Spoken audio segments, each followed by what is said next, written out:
यह है question number 3। इसमें लिख रखा है X company has made plans for the next year. It is estimated that the company will employ total assets of ₹8 lakh. सबसे पहले जो आपको क्वेश्चन में इंफॉर्मेशन गिवन है वो अपन लिख लेते हैं, ठीक है। तो ये है क्वेश्चन नंबर 3 का सॉल्यूशन, ठीक है। इसमें अपन को दे रखा है टोटल एसेट्स जो कि है ₹8 लाख, ठीक है। इसके आगे दे रखा है 50% of assets being financed by borrowed capital eight an interest cost of 8% per year, ठीक है।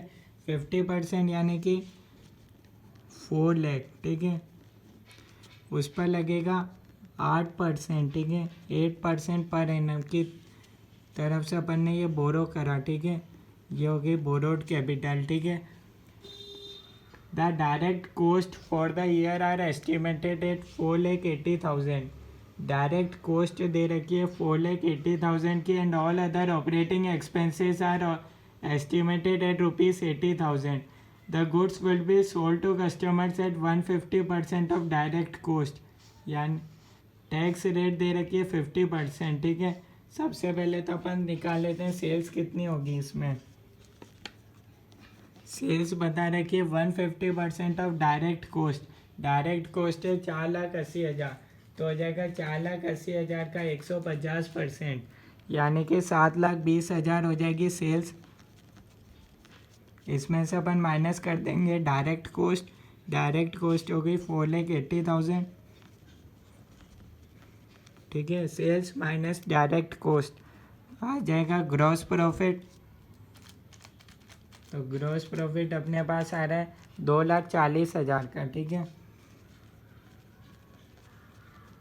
कोई डाउट हो तो आप बता सकते हो, ठीक है। इसके अलावा आपको बता रहा है कि ऑपरेटिंग एक्सपेंसेस 80,000 के हैं,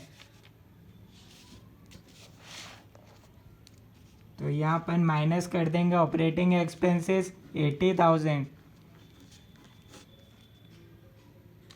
ये अपने पास बचेगा 1,60,000। 1,60,000 आ रहा है अपना earning before interest and tax. आप इसको यूँ समझ सकते हो, ठीक है।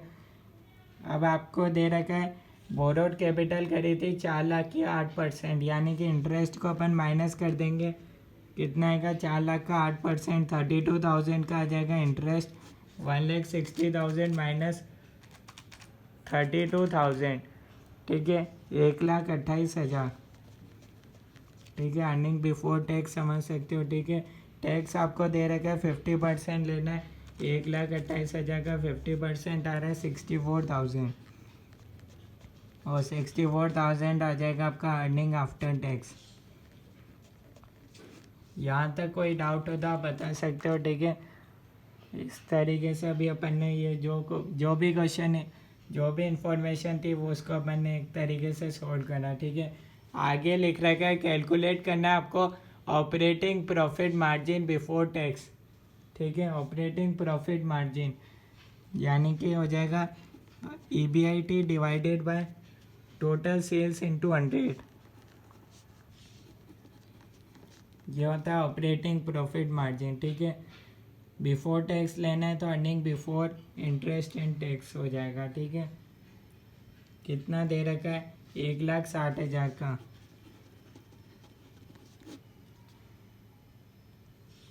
ठीक है। ऑपरेटिंग प्रॉफिट मार्जिन इसका फॉर्मूला होता है operating profit divided by sales into 100। कई जनों ने ये ऐसा पढ़ा हुआ होगा। तो gross profit minus operating expenses बचेगा भी तो ऑपरेटिंग प्रॉफिट ही, तो ऑपरेटिंग प्रॉफिट के तो EBIT के तो एक ही बात है, ठीक है। कंफ्यूज मत होना।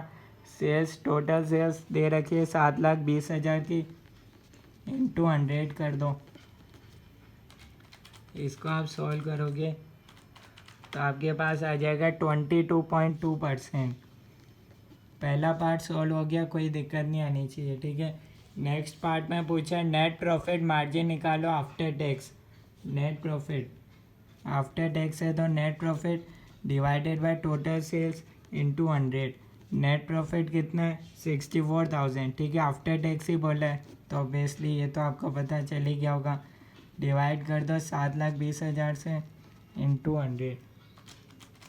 तो इसको आप सॉल्व करोगे तो आपके पास आंसर आएगा 8.8%। ठीक है, नेक्स्ट पार्ट में देखते हैं return on assets on operating profit after tax.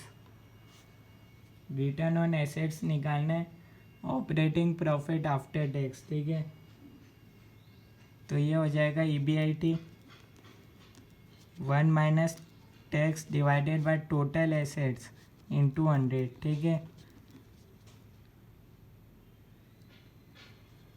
ये हो जाएगा EBIT 1,60,000 है। ठीक है, 1 माइनस टैक्स। ठीक है, टैक्स रेट है 0.50। ठीक है, 50% है। टोटल एसेट्स, टोटल एसेट्स देखो 8 लाख के थे जो क्वेश्चन में थी, इसलिए अपन ने लिख लिया था इसलिए। ठीक है, ये आ जाएगा 80,000। 10% आ रहा है। ठीक है, कोई कंफ्यूजन है तो आप बता दो, कोई भी डाउट हो तो आप कमेंट्स में लिख सकते हो। ठीक है,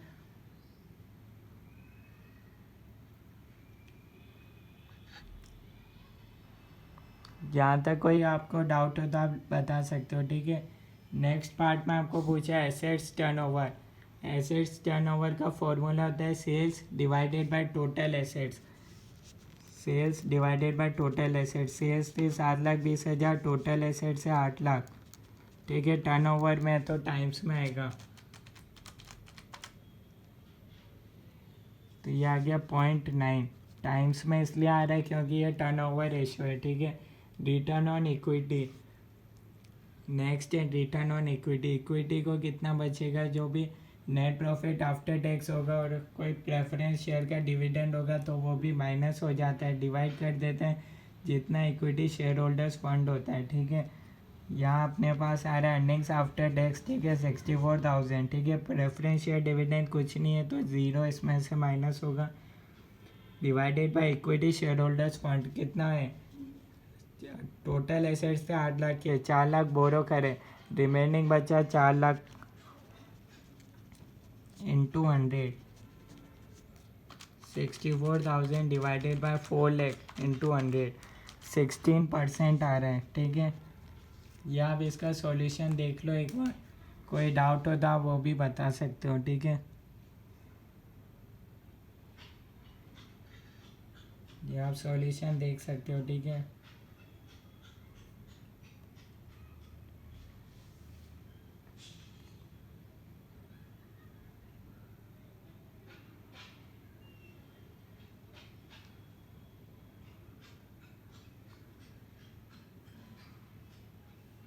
यहाँ था भैया, अगर किसी को इसमें डाउट आ रहा है return on assets on operating profit after tax. ठीक है, ऑपरेटिंग प्रॉफिट कौन सा था, gross profit minus operating expenses.